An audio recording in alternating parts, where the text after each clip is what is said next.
आगे बढ़ेंगे। रायपुर से बड़ी खबर, ईओडब्ल्यू की छत्तीसगढ़ में कुर्की की पहली कार्रवाई हुई है। सौम्या चौरसिया की बेनामी संपत्ति कुर्की के आदेश दिए गए। 16 अचल संपत्तियों की कुर्की का आदेश जारी कर दिया गया है। विशेष न्यायालय ने कुर्की का आदेश दिया है। राज्य में ईओडब्ल्यू के द्वारा कुर्की की यह पहली कार्रवाई बताई जा रही है। तो देखिए, कुर्की की कार्रवाई, पहली कुर्की की कार्रवाई है ईओडब्ल्यू ने छत्तीसगढ़ में किया है। सौम्या चौरसिया की बेनामी संपत्ति कुर्की के आदेश दिए गए हैं। 16 अचल संपत्तियां जिनकी कुर्की के आदेश जारी कर दिए गए। विशेष न्यायालय ने कुर्की का आदेश जारी कर दिया है। राज्य में ईओडब्ल्यू के द्वारा कुर्की की यह पहली कार्रवाई बताई जा रही है। और चलिए, इस पर ज्यादा जानकारी के लिए बात करेंगे।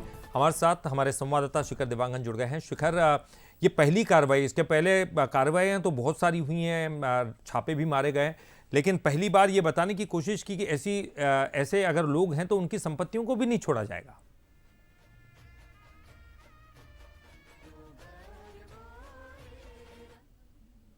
सुनाई देती हुए नजर आ रही थी और इस पूरे मामले में जिस तरह से कार्रवाई हो रही थी, चाहे कोयला घोटाला की बात की जाए, शराब घोटाले की बात की जाए या जो है डीएमएफ घोटाले की बात की जाए, तमाम मामलों में कार्रवाई लगातार की जा रही है। लेकिन जिस तरह से कोयला घोटाला हुआ था, उस मामले में पूर्व मुख्यमंत्री भूपेश बघेल की सचिव रही सौम्या चौरसिया का नाम भी सामने आया।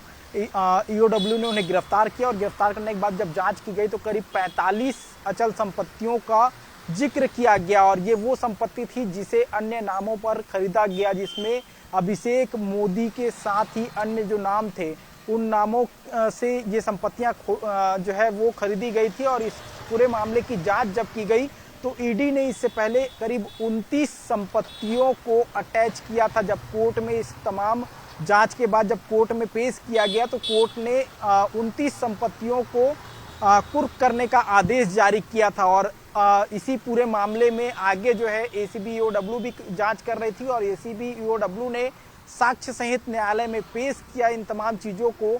और जब साक्ष्य पेश किए गए तो साक्ष्य के अनुसार जो है विशेष कोर्ट ने ये अनुमति दी है और करीब 16 संपत्तियों को एसीबी ईओडब्ल्यू ने अटैच किया है। कुल मिलाकर देखा जाए तो करीब सौम्या चौरसिया की 45 संपत्तियों को अब तक ईडी और एसीबी ईओडब्ल्यू ने कुर्क किया है। और जिस तरह से कुर्क किया गया है, इन तमाम संपत्तियों का अगर जिक्र किया जाए तो करीब 47 करोड़ रुपए की संपत्ति जो है ये बताई जा रही है। और ये आरोप लगाया जा रहा था कि आय से अधिक संपत्ति का मामला दर्ज किया गया था और उसी के मामले में पूरी कार्रवाई की गई है। और अब तक सौम्या चौरसिया की करीब 45 संपत्तियों को जो है कुर्क करने की कार्रवाई जो है वो ईडी और एसीबी की है। जी चलिए, बहुत बहुत शुक्रिया शिखर इस पूरी जानकारी के लिए आपका। और इसी के साथ एक छोटे से